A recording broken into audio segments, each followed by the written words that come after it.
বিশ্ব নবী এইভাবে করে বলেন আকাশ। যুবক সাহাবা হাতে আঙ্গুরের রস নিয়ে বলছেন, ও যুবক, আমি তোমাকে চিনি নাও, তুমি আমার নাম কেমন করে জানলে আকাশ? আল্লাহর নবী বলেন, রে যুবক আকাশ, আমি শুধু তোমার নামটা নয়, তুমি কোন বংশের সন্তান সেটাও বলতে পারবো। বলুন সুবহানাল্লাহ। আকাশ বলছেন, আপনি রসটা খান আগে। নবী গ্লাসটা হাতে করে নিয়ে বললেন, আকাশ, আমি খাবো তার আগে আমার একবার কলমাটা পড়বা। আকাশ বলছেন, এই যুবক, এই বাড়ি কোথায় তোমার? বাড়ি হচ্ছে আমার মক্কাতে, আমি নানা দেশে এসেছিলাম দ্বীনের দাওয়াত দিতে। বলে, এই যুবক, তুমি আমার নাম আকাশ বললে আমি তোমাকে চিনি না, আজ প্রথম দেখছি। আমি কোন বংশের সন্তান তুমি পারবো বলে বলো দিনি? নবী বললেন, তুমি ইউনুস নবী আলাইহিস সালামের বংশধর। উনি জানতেন। সাথে হাতে দেরি না করে অমনি বিশ্ব নবীর হাত ধরে এই সাদ ইবনে আবি ওয়াক্কাস কলমা পড়েছিলেন। বলুন সুবহানাল্লাহ।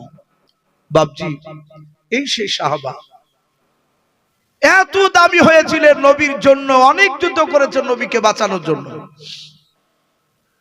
আর সেই সাদ ইবনে আবি ওয়াক্কাস হাজার হাজার সাহাবার সামনে বলছেন, নবী, সব সাহাবা আবু বকরকে দায়িত্ব দিতে পারে, আমি আপনাকে দায়িত্ব দিব না। ওগো নবী, আমি আপনাকে, আমি না মারা পর্যন্ত আমি আপনাকে ক্ষমা করব না। নবী বলেন, সাদ ইবনে আবি ওয়াক্কাস, আমি তোমার কি অন্যায় করেছিলাম? বলে, হুজুর, এক সময় আপনি উটের উপর চেপে হাঁটছিলেন, নবী যে উটটাতে চাপতেন সে উটের নাম রাসূলুল্লাহ রেখেছিলেন আজবা। কি বললাম? আজবা। সেই উটটায় আপনি চেপেছিলেন আর আপনার ডান হাতে ছিল চাবুক। ওগো নবীজি, চাবুক দিয়ে আপনি উটের সামনেকার পায়ে মারতে গিয়েছিলেন, পায়ে না লেগে ওই চাবুকটা আমার এই পৃষ্ঠ মোবারকে কাঁধের দিকে আমার লেগে গিয়েছিল। ওগো নবী, আপনার ওই চাবুকটা আমার বাড়িতে যত্ন করে রেখেছি। আমি চাইছিলাম আপনি কবে ক্ষমা চাইবেন। আজ সুযোগ পেয়েছে নবী। আপনি বলেছেন সাহাবারা আমার হাতে দাঁড়ায়, পায়ে দাঁড়ায়, জবানির দাঁড়ায়, যদি কেউ ব্যথা পেয়ে থাকে হয় ক্ষমা করে দাও, নতুবা তার প্রতিশোধ বদলা নিয়ে নাও। সবাই মাফ করতে পারে, আমি সাদ ইবনে আবি ওয়াক্কাস রাদিয়াল্লাহু তাআলা আনহু রাসূলের সাহাবা বলছেন, ওই চাবুক দিয়ে যতক্ষণ পর্যন্ত আপনাকে আমি না মারবো তার আগে আমি আপনাকে ক্ষমা করব না। হাজার হাজার সাহাবারা বাপজি কান্না শুরু করে দিলেন। আল্লাহর নবী বলেন, সাহাবারা, ওকে ছেড়ে দাও, ওকে তোমরা প্রতিশোধ বদলা নিতে দাও আমার। হযরত আবু বকর সিদ্দিক রাদিয়াল্লাহু তাআলা আনহু নবীর হাত দুখানা জড়িয়ে ধরে কেঁদে বলেন, নবী গো, আপনি একটু দাঁড়িয়ে যান। নবীজি, আপনি মিনিট 5 মতো আপনি সময় দেন, আমি সাদ ইবনে আবি ওয়াক্কাসকে একটু বোঝাই, যদি আপনাকে একটু ক্ষমা করে দেয়। নবী গাও, এত বড় দামি সাহাবা কেন আপনাকে মারতে চাইছে? ও নবীজি, আপনার মুখে শুনেছি কোন মানুষ আপনাকে মারা তো দূরের কথা, আপনার দিকে চোখটা রাঙা করে তাকালে তার ঈমান নষ্ট হয়ে যায়। ওগো নবীজি, দামি সাহাবা হয়ে আপনাকে মারতে চেয়েছে। আল্লাহর নবী বলেন, ওরে আবু বকর, ওকে বদলা নিতে দাও, নালে কিয়ামতের ময়দানে আমি তোমার পয়গম্বর জান্নাত যেতে গিয়ে হয়তো আটকা পড়ে যেতে পারে। এই সাহাবা, ওকে ছেড়ে দাও। আবু বকর বলে, নবী একটু সময় দেন। আল্লাহর নবী যে সাইডে দাঁড়িয়ে আছে, হযরত আবু বকর তার সঙ্গে কয়েক হাজার বাপ যে সাহাবা আছে, দরুদে নবী রহমতের নবী দাঁড়িয়ে দাঁড়িয়ে দেখতেছিলেন। আবু বকর কাঁদতে কাঁদতে গিয়ে যাওয়ার পর হযরতে সাদ ইবনে আবি ওয়াক্কাসের হাত ওখানে জোরে ধরে কাঁদেন, ডাক দিয়ে বলেন, ওরে সাহাবা, আমি আবু বকর। সাহাবা সাদ ইবনে আবি ওয়াক্কাস বলে, আবু বকর আপনাকে আমি চিনি। এই আবু বকর, আপনি আমার হাত দুখানা দূরে কেন? আপনি কাঁদেন আর বলেন আমি আবু বকর। কেন বলছেন কথাটা আপনি বলেন। আল্লাহর নবীর বন্ধু আবু বকর বলেন, ওরে সাদ বিন আবি ওয়াক্কাস, শুধু আমি একাই নয়, এখানে কয়েক হাজার সাহাবা আছে, সবাই কান্না করেছে, তুমি নবীজিকে মারবো বলেছে। তারপর থেকে সবাই বেশি বেশি করে কাঁদেন। এই সাদ ইবনে আবি ওয়াক্কাস, শুনে নাও, যতগুলো সাহাবা রয়েছে সবাই মিলে আমরা যত আল্লাহর ইবাদত বন্দেগি করেছি, নেকের কাজ করেছি রে সাহাবা, শুনে নাও, সব সাহাবার নেকিগুলো আমরা তোমাকে দান করে দিয়েছি রে ভাই। তার বিনিময়ে তুমি আমার বিশ্ব নবীকে ক্ষমা করে দাও। সাদ ইবনে আবি ওয়াক্কাস ডাক দিয়ে বলেন, ওরে আবু বকর ভাই, শুনে নাও, সব সাহাবার নেকি দিলে আমি সাদ ইবনে আবি ওয়াক্কাস আমি নেব না। ও ভাই আবু বকর, একটু দূরে সরে যাও, আল্লাহর নবীজিকে মারতে দাও, না মারলে আমি নবীজিকে ক্ষমা করব না। হযরতে আবু বকর সিদ্দিক রাদিয়াল্লাহু তাআলা আনহু ডাক দিয়ে বলছেন, ওরে সাদ ইবনে আবি ওয়াক্কাস, সবারই তুমি নেকি নেবা না? বলে নাও।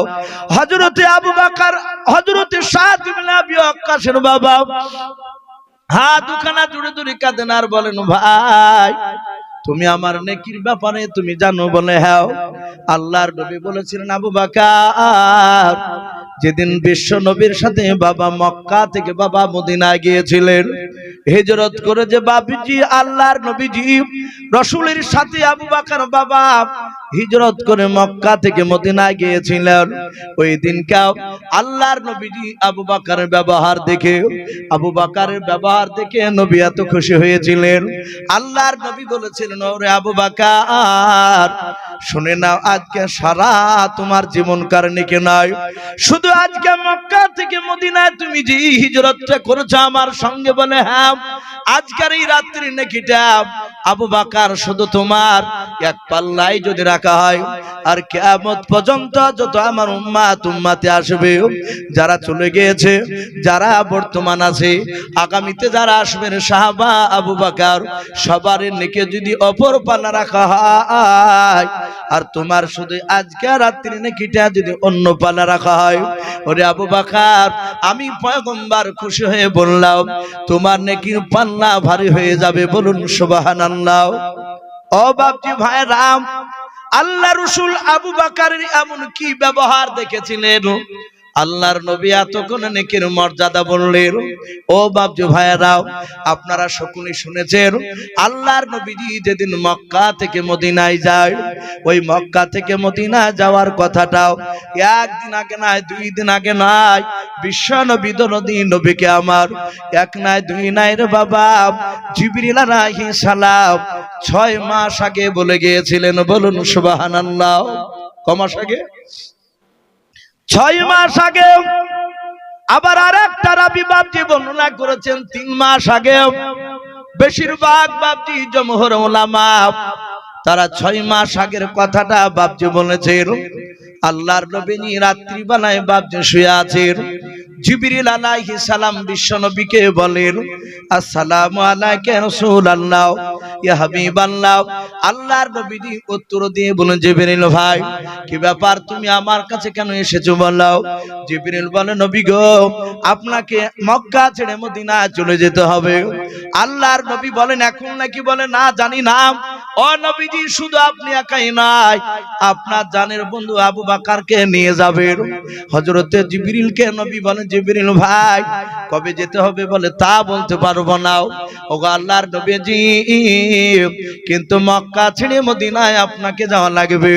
যেদিন আল্লাহ অর্ডার করবে সেদিন এসে আমি আপনাকে বলে যাব। ও বাপজি ভাইরা, এই কথাটা জিবরিল বলে অদৃশ্য হয়ে গেলেন। কোন ডেট মাস বাপজি দিনের নাম করেন নাই। আবু বকরের কাছে রাসূল আমার বিছানা থেকে উঠে বাপজি চলে আসলেন। আবু বকর বলে ডাক দেন। আবু বকর বেরিয়ে এসে বলেন, নবীজি কেন ডাকলেন বলুন। আল্লাহর নবীজি বলেন, আবু বকর, কিছুক্ষণ আগে এসে জিবরিল এসে আমাকে বলে গেলেন আমাকে মক্কা ছেড়ে মদিনা চলে যেতে হবে। আবু বকর হাউমা করে কাঁদতে লাগলেন, নবী গো আমাকে কি আপনি নিয়ে যাবেন না? আল্লাহর নবী বলেন, আবু বকর শুধু আমি একাই যাব না, তোমারও কথা বলেছে, তোমাকেও যাওয়া লাগবে। আবু বকর বলে, হুজুর আর বাড়ি থেকে ঢুকবো না, নবী এখন রেডি হয়েছি, আপনি চলুন, আপনার সঙ্গে যাওয়ার জন্য তৈরি হয়ে আছি। আল্লাহ রাসূল হাসি দিয়ে বলেন, আবু বকর এত ভালোবাসে? বলে হ্যাঁ নবী। আল্লাহর নবী বলেন, আবু বকর শুনে নাও, আজকেও যেতে হবে না, কবে যেতে হবে তা জানি না। জিবরিল এতটুকু বলেছেন, মক্কা ছেড়ে মদিনায় আমাকে আর তোমাকে যাওয়া লাগবে। এই আবু বকর, যেদিন আল্লাহর অর্ডার হয়ে যাবে সেদিন এসে আমি তোমাকে বলবো আর তুমি রেডি হয়ে যাবা, তোমাকে সঙ্গে করে নিয়ে চলে যাব। ও বাপজি ভাইরাও, কেউ বলেছেন 6 মাস আগে বাপজি কথাটা বলে গিয়েছিলেন। আল্লাহর নবী হিজরতের অনেক ঘটনা আছে, লম্বা ঘটনা, বাপজি ওদিকে আমি যাব না। আবু বকর বিশ্ব নবীজির কাছ থেকে বাপজি এশার নামাজ পড়ে বাড়িতে এসে বাপজি শুয়ে গিয়েছেন। আর ওই রাত্রিবেলায় জিবরিল আলাইহিস সালাম এসে নবীকে বললেন, হুজুর আপনি এই রাত্রিবেলায় এখনই মক্কা ছেড়ে মদিনায় চলে যান। আল্লাহর নবীকে বের করে দিলেন। আল্লাহর নবীজি ওখান থেকে বাপজি 6 লাখ আপনার বেঈমান বাবা, আপনার 6 লাখ না 6000 বেঈমান মুশরিক কাফেরের বাচ্চাদেরকে চোখে ধুলা দিয়ে আল্লাহর নবীজি একাই বেরিয়ে চলে আসলেন। আসার পর আবু বকরের দরজায় এসে ডাক দিয়েছেন, আবু বকর। কোন মুফাসসিরিন কেরাম বলেন আবু শব্দ বের করেছেন, বাকার বের করেন নাই। বাকার বলার আগে যাহাতে আবু শব্দ বের করেছেন। আর আবু বকর আসসালামু আলাইকা রাসূলুল্লাহ বলে বাবা ঝাঁপ দিয়ে নবীর সামনে দাঁড়িয়ে বলুন সুবহানাল্লাহ। আল্লাহর নবী বলেন, এই আবু বকর তুমি কি জানতে আমি আজকে আসবো? বলে হুজুর না। বলে আয় আবু বকর, আমি পূর্ণাঙ্গ তোমার নামটা এখনো উচ্চারণ শেষ করতে পারি নাই, শুধু অর্ধেকটা নাম বের করেছি, আর তুমি ঝাঁপ দিয়ে বেরিয়ে পড়লে। ওরে আবু বকর তুমি কি জানতে আজকে আসবো? বলে হুজুর নাও। বলে আবু বকর তুমি কি বিছানায় ঘুমাও নাই? আবু বকর বলছেন, নবী খুদার কসম কেন বলি ওই দিন থেকে ঘুমাই নাই। বলে কোন দিন থেকে? নবী ডাক দিয়ে বলেন, আবু বকর বলো। আবু বকর বলো, হুজুর আপনি যেদিন এসে বলেছেন আবু বকর রে তোমাকে আমাকে মক্কা ছেড়ে মদিনায় চলে যেতে হবে। আমি বললাম, নবী কবে? আপনি বলেন, আমি তা জানি না, আল্লাহর অর্ডার হলে আমি তোমাকে সে ডেকে নিয়ে চলে যাব। আবু বকর ও আল্লাহর নবী যে ওই দিন থেকে খোদার কসম করে বলি আজ পর্যন্ত পিঠ লাগিয়ে আমি বিছানায় ঘুমাই নাই। বলুন সুবহানাল্লাহ। মহব্বত কারে কয় দেখুন। আল্লাহ রাসূলের বন্ধু আবু বকর নবীর সঙ্গে বাপজি চলে যাচ্ছেন। আল্লাহর নবী বলেন, আমি দেখলাম আবু বকর আমার সাথে সাথে অনেকটা দূরে যাচ্ছিল। ও বাপজি ভাইরাও, নবী বলেন দেখলাম আবু বকর একবার ডান দিকে যায়, আবার আবু বকর একবার বাম দিকে যায়, আবার আবু বকর নবীজির সামনে যায়, আবার কিছুক্ষণ পর আবু বকর নবীজির পেছন দিকে দৌড়ে চলে যায়। আল্লাহ রাসূল যেতে যেতে আবু বকরের হাত ধরে বলেন, আবু বকর এই আবু বকর তোমার কি মন ছটফট করে তোমার বিটি আয়েশা তোমার বিটি আসমার জন্য? এটা আবু বকর তোমার কি বিবি রুম্মানের কথা মনে পড়ে যায়? হযরতে আবু বকর বলে, নবী আপনার সাথে থাকলে পৃথিবীর সব কথা আমি ভুলে যাই। বলে আবু বকর রে চারিদিকে কেন তুমি দৌড়াদৌড়ি করে বলো? আবু বকর বলে, নবীজি চারিদিকে দৌড়ার একটাই কারণ, নবী শুনে নাও, আজকে যে মক্কা ছেড়ে মদিনা চলে যাচ্ছি বলে হ্যাঁ এই কথাটা কোনো মতে যদি কাফেররা যদি টের পেয়ে যায় গতকালকে ওরা যদি জানতে পেরে হয়তো জঙ্গলে কাফেররা দুই দিকে হয়তো তারা তীর ধনুক নিয়ে দাঁড়িয়ে থাকবে। ও আল্লাহর নবী যে আপনাকে দেখে তীর ছড়বে, নবীজি তীরগুলো ছুড়লে যেন নবী আমি ঘোরার একটাই কারণ চারিদিকে দৌড়ে যায়, চারিদিকের তীরগুলো বেঈমানের আপনার দেহতে গেছে না গেছে না লেগে যেন আপনার বন্ধু আবু বকরের দেহতে যেন লেগে যায়। বলুন সুবহানাল্লাহ। সঙ্গে সঙ্গে বাবা রাসূলুল্লাহ আবু বকরকে জড়িয়ে ধরে ডাকে দিয়ে বলেন, এই আবু বকর তোমার ব্যবহারে আমি বড্ড খুশি হয়ে গিয়েছি। আর আল্লাহ কোরআনে বলেছেন, কুল ইন কুনতুম তুহিব্বুনাল্লাহ ফাত্তাবিউনি ইউহিব্বুকুমুল্লাহ ওয়া ইয়াগফির লাকুম যুনুবাকুম ওয়াল্লাহু গফুরুর রহিম। আল্লাহ বলেছে, হে আমার রাসূল, আপনি বলুন, আমার সান্নিধ্য, আমার নৈকট্য লাভ করতে হলে ফাত্তাবিউনি, আপনার ইত্তেবা যেন করে, আপনার ইত্তেবা অনুসরণ করে চললে ইউহিব্বুকুমুল্লাহ, আমি আল্লাহ তাকে বড্ড ভালোবাসবো। বলুন সুবহানাল্লাহ। শুধু ভালোবাসবো তা নয়, ওয়া ইয়াগফির লাকুম যুনুবাকুম, আমি তার ক্ষমা করে দিব, মাফ করে দিব তার গুনাহকে। বাপজি, সেই মহান রব্বুল আলামিন রাসূলকে খুশি হতে দেখে আল্লাহ রাজি হয়ে গিয়েছে। নবী বললেন, আবু বকর রে, তোমার আজকে রাত্রির নেকির মতো নেকি গোটা পৃথিবীর কোন উম্মতি একাই না, সবাই মিলেও একত্রিত তাদের নেকিগুলো করলে তোমার আজকে রাত্রির নেকির সমান হবে না। জোরে বলুন সুবহানাল্লাহ। বাপজি আমার সোনা লালেরা, সেই আবু বকর বলছেন, এই সাদ ইবনে আবি ওয়াক্কাস, আমি ওই রাত্রির নেকিটা আমি তোমাকে দান করে দিব। জোরে বলুন সুবহানাল্লাহ। তুমি রাসূলকে তুমি maaf করে দাও। বলে, না ভাই, আমি ওই রাত্রির নেকিটা আমি তোমার কাছে চাই না, আমি নেব না, আমি রাসূলকে মারবই। সাহাবা তুমি ছেড়ে দাও। বাপজি, আল্লাহ রাসূল বলেন, আবু বকর ওকে ছেড়ে দাও, ওকে আসতে দাও। সাদ ইবনে আবি ওয়াক্কাস চাবুক নিয়ে আল্লাহ রাসূলের কাছে বাপজি রেডি হয়ে গেলেন। বাপজি, আপনারা যারা এখানে বসে আছে, আমার পরেও বাপজি আর একজন বিখ্যাত বক্তা রয়েছে, তিনি মুসাফির মানুষ, অনেক দূর থেকে তিনি আসছেন। আমরাও বাপজি ওনার এলাকায় যখন 24 পরগনার দিকে আমরাও যাই, ওনারাও বলে যে মুর্শিদাবাদ থেকে এসেছে, ওনারা মুসাফির, ওনাদেরকে একটু সময় বেশি দেওয়া দরকার। বাপজি, যেহেতু আমরা এলাকারই ছেলে, প্রতিটা বাপজি ভাইকে বলবো, আপনারা যে বসে আছে আমার পাশে, আমার বন্ধুবর, একই সঙ্গে বাপজি মাদ্রাসায় পড়াশোনা করায়, এই রোহারপাড়া ইসলামিয়া মাদ্রাসায়, অনেক মানুষই জানে। উনি বসেছেন, আমাকে বলছিলেন, ইসু ভাই, আমাদের মসজিদের জন্য একটু কিছু একটু আদায়ের জন্য বলবেন, এখানকার মানুষ ইনশাআল্লাহ দিবে। আর আমি এর আগেও কয়েকবার এসেছি, আপনারা যথেষ্ট দানের হাত বাড়িয়েছেন। আমি প্রতিটা বাপজি ভাইকে বলবো, বেশি না কয়েক মিনিট আমি আপনাদের কাছে 20,000, 30,000, 15,000 এভাবে বাপজি চাইবো না।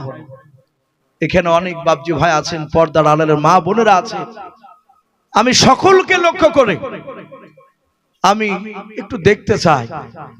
আমি যে খুতবার মধ্যে বাপজি দুটো হাদিস পড়েছিলাম, তার মধ্যে একটা হাদিস পড়েছিলাম, মাম বানালিল্লাহি মসজিদান বানাল্লাহু লাহু বাইতান ফিল জান্নাহ। যারা মসজিদকে মহব্বত করে ভালোবাসে, মসজিদের বাপজি আপনার নামে কেউ যদি ইট, টাকা, বালি, পাথর দান করে, বিশ্ব নবী বলেন তার জন্য কিয়ামতের ময়দানে একটা জান্নাতে ঘর তৈরি করা হবে। বলুন সুবহানাল্লাহ। তাই ভাই, আমি একবার নারে তাকবীর বলবো, আমি আপনাদের কাছে বেশি চাপ দিব না বাপ। এখানে অনেক বাপজি ভাই রয়েছেন, হরকতে বরকত হয়, বেশি নয়, মাত্র বাপজি 5,000 করে টাকা, 5,000 করে টাকা বাপজি 10 জন ব্যক্তিকে, সামনেকার বাপজি ভাই, পর্দার আড়ালের মা বোনেরা যারা আছেন বাপজি, কাছে না থাকলে ওয়াদা করবে যে আমি 5,000 টাকা আল্লাহর ঘরে দান করব। আপনি এক সপ্তাহ না পারলে, এক মাসে না পারলে, আপনি কমসে কম বাপজি 3 মাসে দিবেন ইনশাআল্লাহ। তাই বাপজি দেরি কেন নয়, একদম তাড়াতাড়ি। আমি বেশি নয় বাপজি, আমি 5,000 করে টাকা চেয়েছি। 10 জন ব্যক্তিকে আমি একটু দেখতে চাই, একবার নারে তাকবীর দিব বাপজি। কোন আল্লাহর মুজাহিদ, কোন আল্লাহর প্রেমিক বান্দা বান্দে এখানে আছেন, একটু হাত উঁচু করে বলবেন যে আমি 5,000 টাকা দেব আল্লাহর ঘরে। বলে নারে তাকবীর, আর একটু জোরে বলে নারে তাকবীর। বাপজি আসি, একটু হাত উঁচায়, মাত্র 5,000 টাকা। জি, একটু আসি, কাছে না থাকলে 3 মাসে দিবেন ইনশাআল্লাহ। আসি ভাই, এখানে অনেক মানুষ রয়েছে, ওকে মা বোন আপনারা যদি থাকেন দেওয়ার মতো, আমি হাফেজ সাহেবকে বলবো আপনি ওই মা বোনেদের কাছে একটা মানুষ পাঠিয়ে দেন, একটা বিশ্বাসী মানুষ গেটের মুখে দাঁড়াবেন, দেখবেন অনেক মা বোনেরা দিবেন ইনশাআল্লাহ। ও বাবজি ভাই, একটা মানুষও যাব না ভাই, যাব না। আমি কয়েক মিনিট আমি আপনাদের কাছে একটু আমি সময় চেয়েছি, একটু আসি। এখানে অনেক কমিটি ভাই রয়েছে।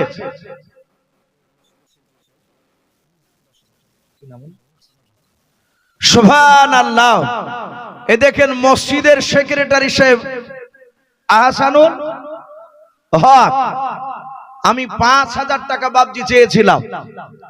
হাফেজ সাহেব বললেন খুব চাপ, দিবে না? ইনশাআল্লাহ দিবে মানুষ। আমি ভাবলাম যে ১০,০০০ বলবো না, ৫,০০০।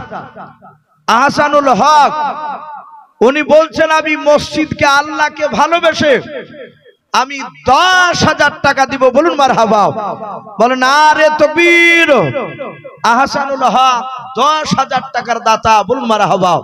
বাবজি একটু ছোট্ট করে একটু দোয়া করে, আল্লাহুম্মা আমিন। রব্বানা যালামনা আনফুসানা ওয়া ইল্লাম তাগফির লানা ওয়া তারহামনা লানাকুনান্না মিনাল খাসিরিন। আয় আল্লাহ, তোমার ঘরকে বানানোর জন্য রে মাওলা ৫,০০০ করে আমি ১০ জনের কাছে চেয়েছিলাম। ওগো রব্বুল আলামিন, তোমার একজন আহসানুল হক তোমার ঘরকে দায়িত্ব নিয়েছে দেখাশোনা করার জন্য। আয় আল্লাহ, উনি ১০,০০০ টাকা ওয়াদা করেছেন মাওলা, তুমি তার ১০,০০০ টাকাকে কবুল করে নিয়ে মাওলা তার আত্মীয় স্বজনের কবরে আযাব তুমি মাফ করে দাও। জানি না তার বাপ মা বেঁচে আছে কিনা। আয় আল্লাহ, যদি তার বাপ মা যদি বেঁচে না থাকে মাওলা, তুমি তাদের কবরে আযাব তুমি মাফ করে দিও। আয় আল্লাহ, যদি বাপ মা যদি বেঁচে থাকে রে মাওলা, তুমি তার ঈমান আবু বকরের মতো তুমি বানিয়ে দিও। বলুন আল্লাহুম্মা আমিন। আয় আল্লাহ, খাস করে মাওলাই করিম তোমার বান্দা বান্দিরা আমিন আমিন করেছে রে মাওলা, তুমি সকলের আত্মীয় স্বজনের কবর আযাব তুমি মাফ করে দিও। আলহামদুলিল্লাহি রাব্বিল আলামিন, লা ইলাহা ইল্লাল্লাহ। বাবজি একটু আসি, একটু দেরি করে নয়, তাড়াতাড়ি আসি। মাত্র বাবজি আপনার ৫,০০০ করে চেয়েছি, ১০,০০০ টাকা একজন দিয়েছে। যদি কোনো আল্লাহর বান্দা আর একজন থাকেন, ওনার জোড়া ১০,০০০ টাকা। আল্লাহ বলেছেন আমা খলাকনাকুম আজওয়াজা, আমি প্রতিটা জিনিস জোড়া জোড়া বানিয়েছি। বাবজি যদি কেউ দিব মনে করেন আরো ১০,০০০ টাকা, ৫, ১০। তা বাবজি একটু আসি, হাত উঁচু করে একটু নামটা একটু বলি, আসি। মাশাআল্লাহ, বলেন আরে তাকবীর। আকবর আলী ভাই আমার, উনি বলছেন আমি ২,০০০ টাকার দাতা। বলুন মারহাবা। আকবর আলী নামে দেখো বান্দা কোথায় যে ছিল। ৫,০০০ উনি, ও আকবর আলী ভাই উনি নগদ দিয়েছেন ২,০০০ আর ৩,০০০ ওয়াদা, মানে ৫,০০০ টাকার দাতা। বলুন মারহাবা, বলেন আরে তাকবীর। এ আকবর আলী নামে দেখো বান্দা কোথায় যে ছিল, তোমার নাম শুনে দেখো ৫,০০০ দিলাও। ৫,০০০ টাকা বলে মলা করিও না হেলাও, নেকের খাতায় মলা লিখিও গো মেলাও। যার সাথে যে নিয়াতে করিয়াছে দান, দানকে কবুল করো তুমি রহমান। আল্লাহুম্মা আমিন।